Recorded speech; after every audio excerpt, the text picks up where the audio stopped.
Hey guys, welcome back to the channel. Today we're back on the XJ with a new product launch. Let's check it out. So we've got a full flat belly skid that's going to go between our 3-link and 4-link cross members to fully case that in. It's going to sit right where the Atlas is in this one. So it's going to have a great transition with no worry of ever jabbing anything up in there. So 1/4-inch plate, couple brackets, real easy install. You do have to have our 3-link and 4-link kit to run this plate. This one just came off the laser literally about an hour ago, so that's why it's raw. Here's will come powder coated, but let's get to the install. All right, so again, our 3-link, our 4-link, and what we're doing is we're going to bridge this gap right here with a full skid. It's going to clear our Atlas. It'll clear a 231. If you have a 242, you may have to clock it or get rid of it and put a 231 in, or an Atlas. All good options, but easy install. We got a couple different holes here, so if you are running a T-case drop, which I don't know why you would, but if you have to, you have to. So this is going to be our rear cutout for our exhaust. So if you have the T-case drop, you're going to run your higher bolts. If you're going full flat, use your lowers. We'll bolt that in right there. Then we got another one for the front. Weld nuts, zip them in. Super easy. So this would be the bottom portion of our skid, so you'd be looking up underneath. Everything's countersunk, so we go full flat belly. So nothing to snag. Drag that thing over whatever boulder you want. T-case is safe.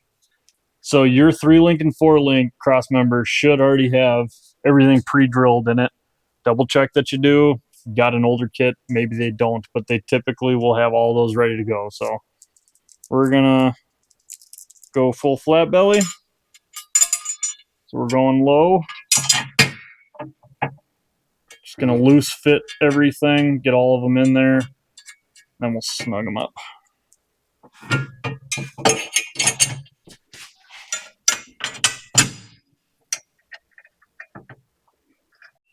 All right, now for our 3-link bracket.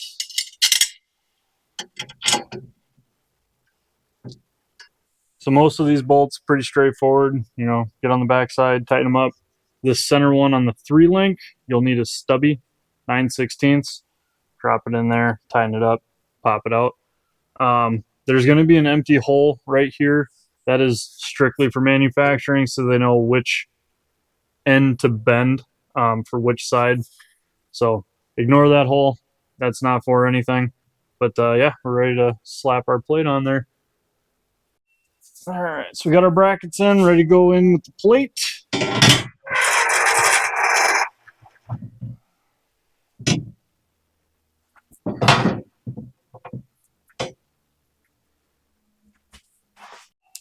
And we're going to start all of our bolts in.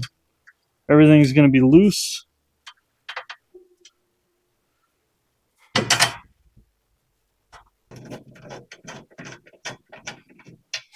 So we got all our bolts started. This one still has to get powdered, so we're just going to zing it up to show you. But if it was me, I'd throw some blue Loctite on there. Easy to get out later, but vibration, bashing it, whatever. Throw a little bit of blue Loctite on. Snug them up.